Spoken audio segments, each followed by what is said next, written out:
जय हिंद दोस्तों, मेरा नाम है आशीष और आप देख रहे हो investing hub YouTube channel. So friend, आज की वीडियो में हम बात करने वाले हैं एक ऐसे टॉपिक पे और एक ऐसी वीडियो के बारे में जो मेरी ये फर्स्ट वीडियो है और ये यूट्यूब पे भी मेरे लिए तो मैं जो अपलोड करूँगा वो फर्स्ट वीडियो होगी।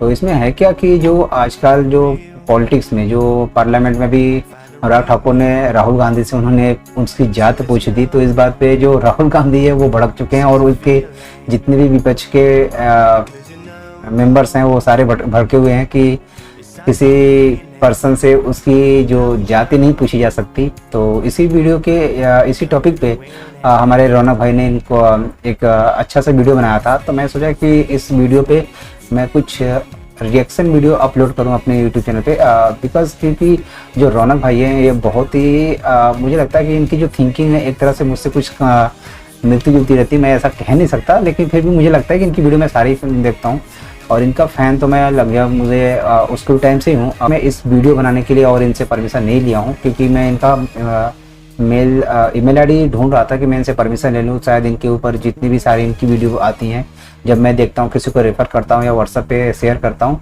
तो लोग मुझे बार बार पूछते हैं यार ये कौन है ये बंदा। तो मैं सोचता हूँ कि क्यों ना इन पर रिएक्शन वीडियो बना के जो अपने दोस्तों को या किसी और को भी भेजता हूँ तो रिएक्शन वाली वीडियो भी बना के भेज दूँ डायरेक्ट, ऐसा कि आप लोगों को भी पसंद आए। और रौनक भाई भी अगर शायद इस वीडियो से अगर कहीं उनको पता चले तो इस टाइप मत देना आपसे। हाँ, अगर आपको कुछ लगे कि ऐसा कुछ है तो आप मुझे सीधा मना कर देना, मैं बनाऊंगा नहीं। और मेरे चैनल को ब्लॉग मत करवाना या फिर डिलीट मत करवाना। और आई होप कि आप भी समझोगे इस चीज़ों को। वैसे रौनक भाई की मैं सारी वीडियो सारी चैनल जो है कि इनकी सब्सक्राइब करके रखा हूँ बहुत पहले से। मेरी जब भी किसी यूट्यूब चैनल पे अगर कोई सब्सक्राइबर रहे या ना रहे, रौनक भाई का चैनल सारे सब्सक्राइब रहते हैं क्योंकि इनकी वीडियो एक एक जो भी आती है वो मुझे नोटिफिकेशन के साथ ही अलाउड होती है और मैं इनकी सारी वीडियो देखता हूँ। तो ये इस समय जो अपलोड की गई ये वीडियो ये आरजे रौनक पे अपलोड की गई थी। तो इसी वीडियो पे इसी टॉपिक पे जो वीडियो बनी थी तो इसको मैं कुछ रिएक्ट करना चाह रहा हूँ कि इस वीडियो में आखिर इनकी क्या राय है, तो आप लोगों को भी पसंद आएगी। तो ये मेरी पहली वीडियो से थोड़ी कन्वर्सेशन ज़्यादा हो गई, तो फटाफट चलते हैं इस वीडियो को ऑन करते हैं और देखते हैं क्या हुआ था इस वीडियो में और जो पॉलिटिक्स पार्लियामेंट हुआ, क्योंकि मैं उस वे का कन्वर्सेशन नहीं देखा हूँ पार्लियामेंट का लाइव। जो इसमें बताया गया वीडियो में वही रौनक भाई के जो थ्रू मैंने देखा है वही आपको भी दिखाना चाह रहा हूँ कि आप इन चीज़ों ने इन्होंने क्या देखा है, क्योंकि ये तो रिसर्च करके बनाए हुए वीडियो और हमने रिसर्च कोई नहीं किया, हमने सीधा वीडियो देखा और आपके सामने दे रहा हूँ और रिएक्ट करके। तो इसमें तो मेरा कुछ ज़्यादा कह सकते हो कि मैं इसमें कुछ ज़्यादा ना ही मेरा एडिटिंग का और ना ही मेरी रिसर्च कुछ लगी है, ये सारा क्रेडिट इनको रौनक भाई को जाता है। आई होप कि आप लोगों को पसंद आए। अगर आप उनको सब्सक्राइब नहीं किए तो जाके आरजे रौनक चैनल को सब्सक्राइब करो एंड लाइक करो। और चलिए देखते हैं इस वीडियो को कैसा वीडियो है, तो प्ले कर लेते हैं एक बारी। दोस्तों, आज तक हमने सुना था कि औरत से उसकी उम्र और आदमी से उसकी तनख्वाह नहीं पूछनी चाहिए। अब जाकर पता चला है कि एक नेता से उसकी जाति भी नहीं पूछनी चाहिए। हलवा बनाने वालों में किस जाति का कौन है ये पूछने वाले माननीय राहुल गांधी जी से अनुराग ठाकुर ने जब उनकी जाति पूछ ली तो वो ऐसे भड़क गए जैसे किसी दूध वाले से किसी ने ये पूछ लिया हो कि भैया दूध में कितना पानी मिलाते हो। और इस बार तो वो दूध वाला भड़का है जो दूध में पानी नहीं बल्कि पानी में दूध मिलाता है।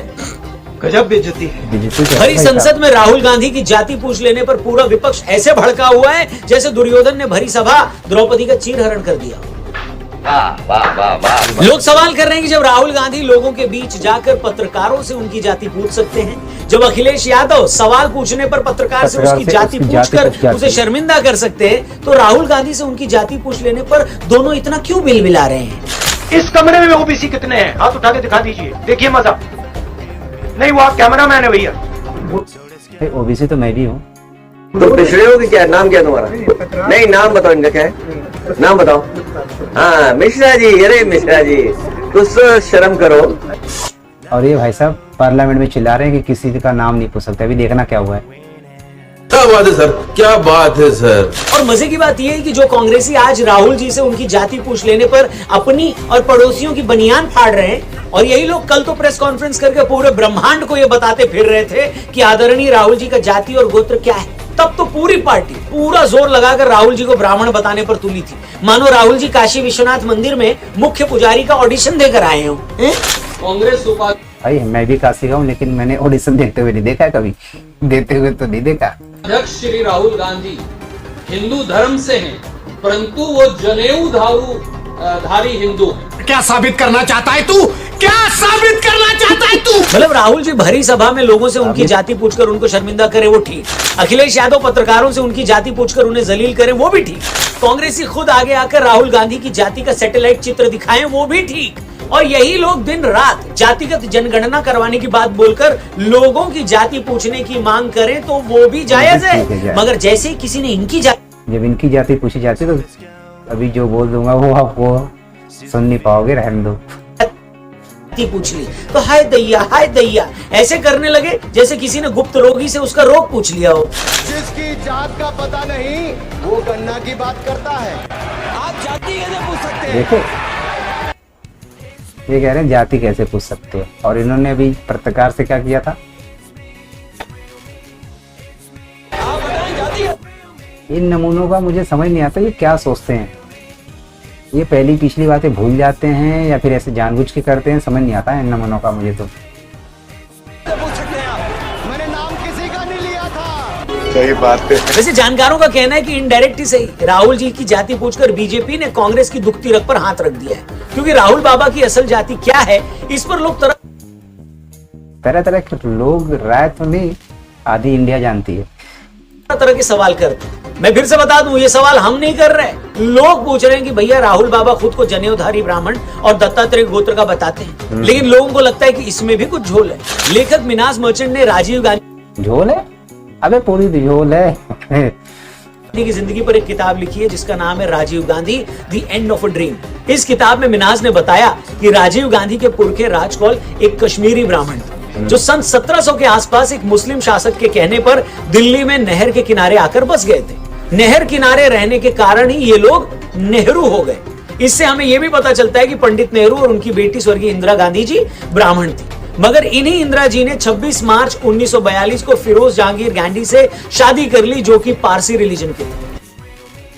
अब कुछ लोग कहते हैं कि नेहरू जी को फिरोज जी के रिलीजन से दिक्कत थी, क्योंकि उस वक्त लोग इस तरह की शादी को एक्सेप्ट नहीं करते थे। तो गांधी जी ने फिरोज गांधी को अडॉप्ट कर लिया और फिरोज गांधी ने गांधी जी से इंप्रेस होकर अपना नाम फिरोज गांधी कर लिया। लेकिन इस बात के सबूत नहीं मिलते कि फिरोज गांधी ने पारसी मजहब छोड़कर हिंदू धर्म अपना लिया था। अब लोग कहते हैं कि अगर फिरोज गांधी पारसी थे तो इस लिहाज से इंदिरा जी भी पारसी हुई, तो ये लोग फिर ब्राह्मण कैसे हो गए?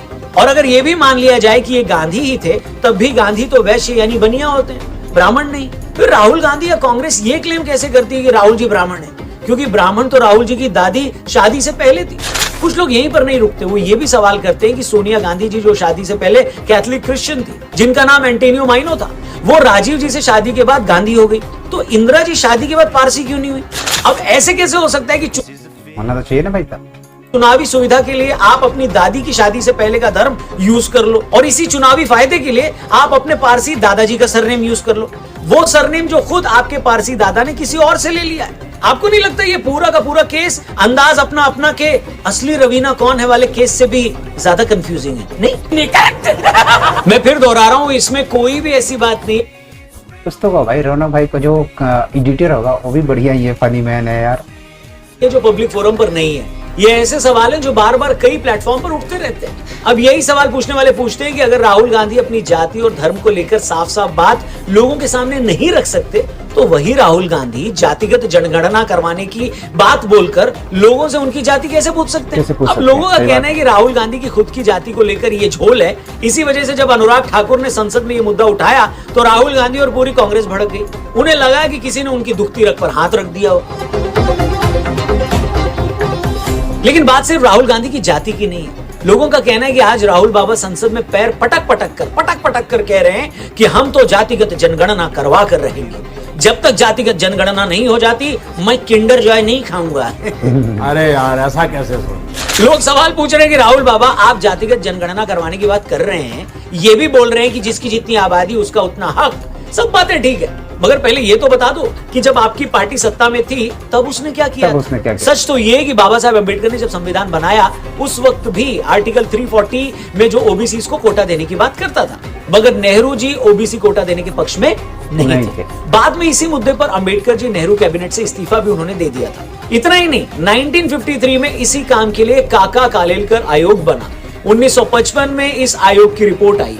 1961 में इस रिपोर्ट को खारिज कर दिया गया। ये वो वक्त था जब नेहरू जी देश के प्रधानमंत्री थे। यही वो वक्त था जब जातिगत जनगणना भी नहीं करवाई गई। 1948 के जनगणना कानून में जातिगत जनगणना करवाने का कोई प्रोविजन ही नहीं था। आजादी के बाद भारत में साल 1951 में पहली बार जनगणना की गई, तो सिर्फ SC ST को ही अलग से जाति के नाम पर लिखा गया। नेहरू जी ने तो यहां तक कहा था कि मैं किसी भी तरह के रिजर्वेशन के सख्त खिलाफ हूं, खास तौर पर नौकरियों में आरक्षण। मैं ऐसी हर चीज के खिलाफ हूं जिससे इनएफिशिएंट और सेकंड रेट स्टैंडर्ड तैयार होते हैं। जैसा कि हमने बताया, ओबीसी कोटा के लिए पहले कालेलकर कमीशन बना, मगर कांग्रेस ने कभी उनकी सिफारिशों को नहीं माना। प्रेशर बढ़ा तो 1979 में इसी काम के लिए मंडल कमीशन बनाया गया। 1980 में इसने अपनी रिपोर्ट दी, मगर अगले 10 साल तक इसकी रिकमेंडेशंस को भी नहीं माना गया। 1990 में जब जनता पार्टी की VP सिंह की सरकार बनी, जिस सरकार को उस वक्त बीजेपी समर्थन दे रही थी, तब जाकर पहली बार ओबीसी को 27% रिजर्वेशन दिया गया। उस वक्त भी राजीव गांधी ने ओबीसी रिजर्वेशन का विरोध करते हुए संसद में कहा था कि आरक्षण के नाम पर देश में बुद्धुओं को बढ़ावा मिलेगा। ओबीसी आपके नाना नेहरू जी ने ओबीसी को लिख दिया कि नहीं मिल सकता आरक्षण, दादी ने नहीं दिया आरक्षण, अब ओबीसी चिल्ला रहे हैं। राहुल जी आज जातिगत जनगणना की बात ओबीसी क्यों चिल्ला रहे हैं? क्योंकि इन्हें वोट बैंक चाहिए। ठीक है भाई, लेकिन इतना मत बांटो इन लोगों को। अभी तक बार बार कर रहे हैं, मगर ये भी अभी तक तो हिंदू मुसलमान कर रहे थे, अब ये हिंदू में ही बंटवारा करना चाह रहे। कर लो।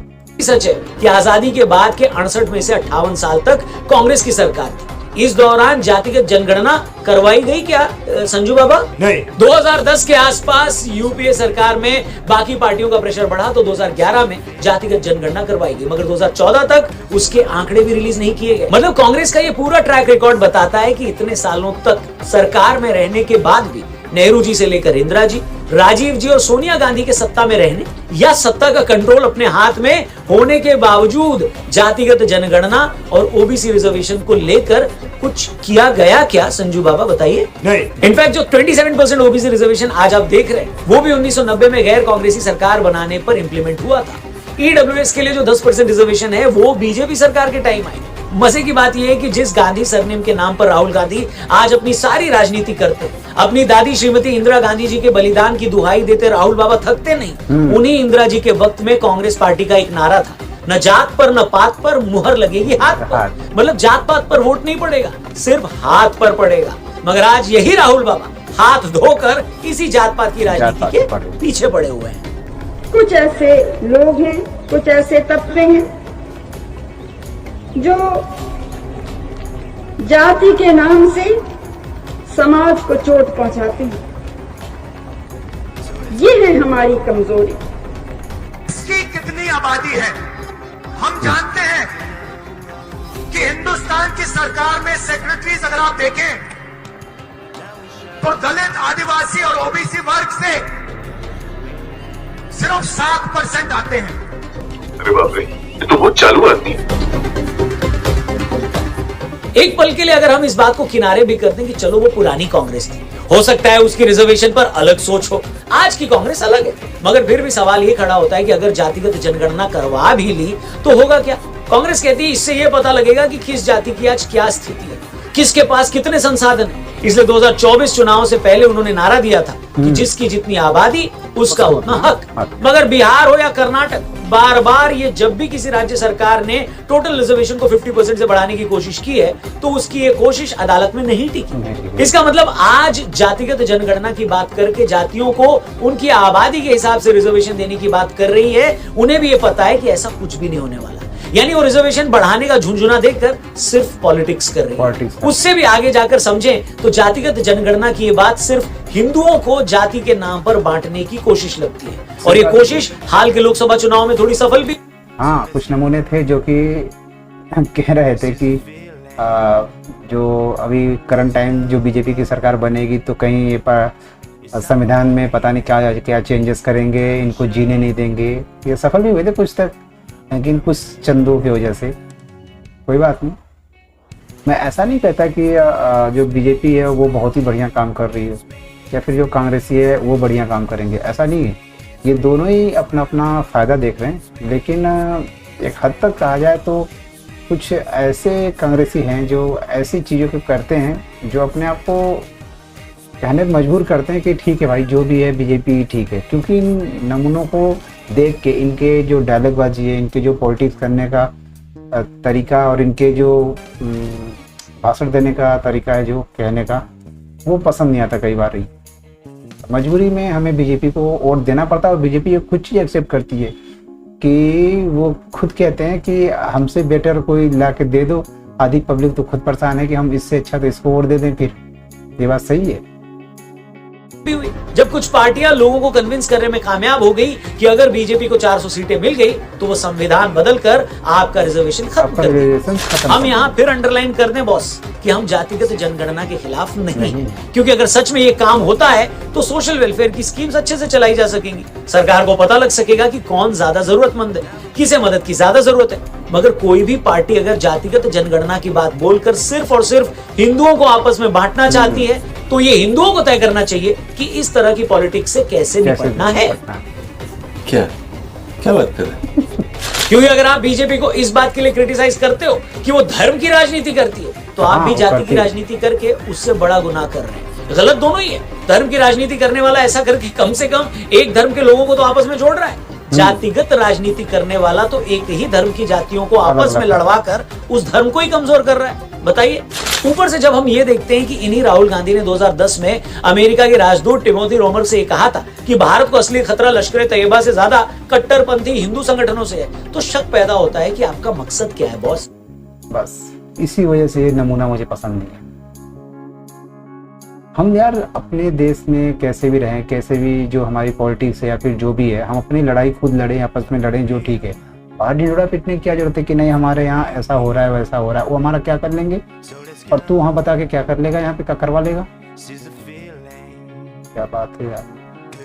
चला हम अपने घर में जो भी खाएं या फिर ना खाएं, अगर एक टाइम हमें अगर भूखा भी रहना पड़े ठीक है हम रहेंगे, लेकिन हम बाहर नहीं बताएंगे ना कि हाँ ठीक है भाई हम आज भूखे थे। ये नमूने का काम ही यही है कि यहाँ की चीज़ें बाहर जाके पब्लिश करना कि हाँ हमारे यहाँ ऐसा हो रहा है। अब एक यहाँ हो रहा है तो यहाँ लड़ना, यहाँ पे लड़, उस काबिल बन, उसको यहाँ पे तू बना, उस चीज़ों को सही कर। लेकिन नहीं, इसकी इतनी हिम्मत नहीं है इतना करने के लिए, लेकिन बाहर जाके ढिंडोरा पीट के खुद की बेइज्जती और भारत की बेइज्जती करवाएगा। इस वजह से मुझे पसंद नहीं है। फिर जब हम ये देखते हैं कि आपके नेता 26/11 के मुंबई हमले को संघ की साजिश बताते हैं तो शक और गहरा जाता है। जब आपका कोई नेता ये बताता है कि सोनिया जी तो बाटला हाउस एनकाउंटर के वक्त एक आतंकी के मरने की बात सुनकर रो पड़ी थी, तब तो भैया हमारी बोलती ही बंद हो जाती है। फिर जब सारी दुनिया राम मंदिर की प्राण प्रतिष्ठा का जश्न मनाती है, पूरा हिंदुस्तान भगवान श्री राम के अयोध्या आने पर जश्न मनाता है और आप वहां नहीं जाते तो गुस्सा आता है। इतना बस क्यों? क्योंकि उन्होंने घमंड है, एटीट्यूड है कि हम एक तरफ एक जाति एक समुदाय के साथ में हैं और एक लोग को पूरा पीछे छोड़ रहे हैं। हम तुम्हें नहीं मानते, लेकिन हमारे यहाँ भी कुछ नमूने ऐसे हैं जो इनके पीछे फिर भी पड़े रहते हैं कि नहीं ये आएंगे तो अच्छा करेंगे। अभी ये खुद का अच्छा नहीं कर पाते, तुम्हारा क्या घंटा करेंगे। नहीं, आपकी ही पार्टी की नेता राधिका खेरा जब ये बताती हैं कि राम मंदिर के दर्शन करके आने के बाद आपके कुछ नेताओं ने उन्हें कमरे में बंद कर दिया था, तो ये सुनकर सिर शर्म से झुक जाता है। इसलिए मैंने कहा जब राहुल गांधी जातिगत जनगणना की बात करते हैं, जातियों को उनका हक दिलाने की बात करते हैं, तो शक होता है कि उनका असल मकसद आखिर है क्या। क्योंकि आरक्षण की सीमा तो बढ़ा नहीं सकते, उनकी खुद की पार्टी ने जातिगत जनगणना कभी करवाई नहीं। ओबीसी रिजर्वेशन के हमेशा वो खिलाफ रहे थे, तो आज ये जाति और ओबीसी की इतनी बात क्यों।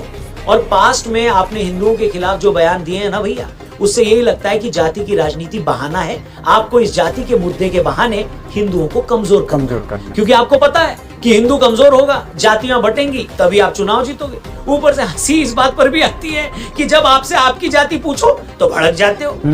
आप अपने भाषणों में ओबीसी और पिछड़ों के लिए इतना दर्द दिखाते हो, लेकिन आदिवासी महिला द्रौपदी मुर्मू को जब राष्ट्रपति बनने की बात आई तो आप उन्हें समर्थन नहीं देते।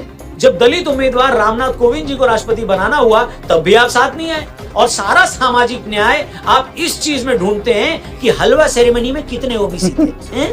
कौन है ये लोग, कहां से आते हैं? या उस दिन मोदी जी जब सड़क किनारे गन्ने का जूस पी रहे थे तो उनके साथ कितने दलित थे? मतलब आपको ये नहीं दिखता कि देश का पीएम ओबीसी है। आप इस बात से भी खुश नहीं है कि देश की राष्ट्रपति एक आदिवासी समाज से, मगर आपको ये सोच सोच कर रात को नींद नहीं आती कि उस हलवा सेरेमनी में कितने ओबीसी थे। मतलब हद है, खलिहरपन की हद है। वैसे लोग तो इस बात की कुंडली निकाल कर भाई भी यार कहाँ से लाते हो सब, ये पता नहीं मुझे। बैठे हैं कि कांग्रेस वर्किंग कमेटी में कितने ओबीसी हैं। वो तो आपसे ये भी पूछ रहे हैं कि आपके 3 मुख्यमंत्रियों में से कौन किस जाति का है। और तो छोड़ो, इन 3 राज्यों में जो मुख्य सचिव है उनमें कितनी निचली जाति के हैं बताइए। मैं जानता हूं इतने सारे सवाल जो आपसे हमने इस वीडियो में पूछे हैं ये आपके लिए आउट ऑफ सिलेबस हो गए होंगे, इसलिए जाते जाते उस सवाल का तो जवाब दे ही दीजिए जो अनुराग ठाकुर ने संसद में पूछा था, जिसके बाद से अब तक आपके समर्थक गर्म तवे पर फेंके गए पानी की छींटों की तरह फड़फड़ा रहे हैं। और अब क्या ही बोले, बाकी आप लोगों का हेलो, जो लोग ये वीडियो देख रहे हैं, आपका इस पे कुछ कहना है तो कमेंट करके जरूर बताएं। राहुल जी से कुछ पूछना है तो वो भी कमेंट सेक्शन में पूछ सकते हैं। जातिगत जनगणना की रौनक भाई का जरूरत और इस पर हो रही पॉलिटिक्स पर आप क्या सोचते हैं वो भी बताइएगा, क्योंकि आगे आने वाली वीडियोस में हम इसके बारे में डिटेल में आपसे बतियाएंगे और ये बताएंगे कि ये क्यों इसके बारे में इतना बोला जा रहा है। वीडियो पसंद आई हो सही तो अगर वीडियो पसंद आई हो तो चैनल को सब्सक्राइब एंड लाइक जरूर करें, और रौनक भाई के भी पेज पे जाएं, उनके चैनल को सब्सक्राइब करें। और ऐसी जो वीडियोस हैं और अगर इंफॉर्मेटिव वो डायरेक्ट इनके चैनल पे भी देख सकते हो, ऐसी बात नहीं है कि मेरी रिएक्शन वीडियो ही देखो। साथ साथ मेरा चैनल का सब्सक्राइब करते हो तो बहुत बहुत धन्यवाद यार। और ये रही कुछ इन नमूनों की करतूतें जो ये रौनक भाई ने कुछ एक्सप्लेन करने की कोशिश की, और काफ़ी अच्छा ही एक्सप्लेन किया है और काफ़ी अच्छी रिसर्च करी इन्होंने, तो इसके लिए सारा क्रेडिट इनको जाता है। और आई होप कि ये वीडियो आपको पसंद आई हो, तो फिर मिलते हैं एक नई वीडियो में। और जैसे ही रौनक भाई का कोई और मुझे वीडियो आता है और देखता हूँ, तो ये वीडियो काफ़ी लेट हो चुकी है, मुझे 2 दिन पहले 3 दिन पहले आई थी, तो मैं सोचा कि पहले पब्लिश हो जाए, अच्छे से लोगों को देख लें, फिर मैं भी शो करूँगा। तो कोई बात नहीं, मैं भी अपलोड करके देखते हैं क्या होता है। और रौनक भाई से भी तो एक मैसेज रहेगा कि यार मैंने आपसे परमिशन नहीं लिया है और ये बात गलत है जो कि मुझे लेना चाहिए था। और एक्चुअली क्या है कि मैं शायद आपसे कनेक्ट ना कर पाऊँ, कि मुझे अगर मैं मेल करूँगा तो मुझे पता है कि आप मेल इग्नोर कर जाओगे, पता नहीं शायद देखोगे। मैं सोचा डायरेक्ट वीडियो में बना के वीडियो में ही आपसे परमिशन ले लेता हूँ कि आप मैं इस वीडियो से आपको यहाँ से जो रिएक्शन वीडियो है मैं आपकी वीडियो में बनाना चाहता हूँ, तो अगर आप अलाउ करोगे तो कोई बनाऊँगा, अगर आप नहीं करोगे तो नहीं बनाऊँगा नेक्स्ट टाइम।